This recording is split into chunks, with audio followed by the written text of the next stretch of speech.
Hello viewers, আসসালামু আলাইকুম। আজকে আমি হাঁসের মাংস রান্না করব। তো প্রথমে আমি মাংসগুলো ভালোভাবে ধুয়ে রেখেছি।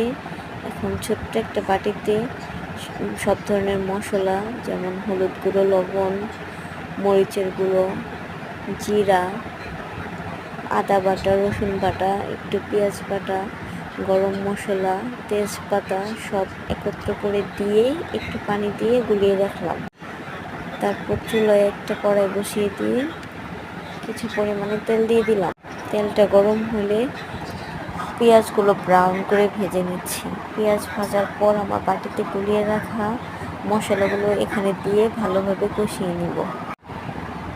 মশলাগুলো ভালোভাবে কষানো হলে এখানে 2টা আলু কেটে দিয়ে দিচ্ছি।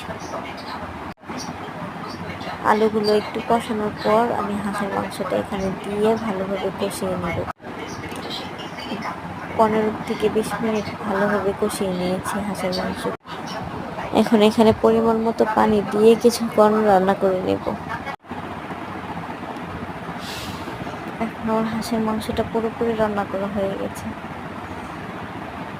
এখন চুলা থেকে নামিয়ে নিচ্ছি। আশা করি খেতে খারাপ হবে না।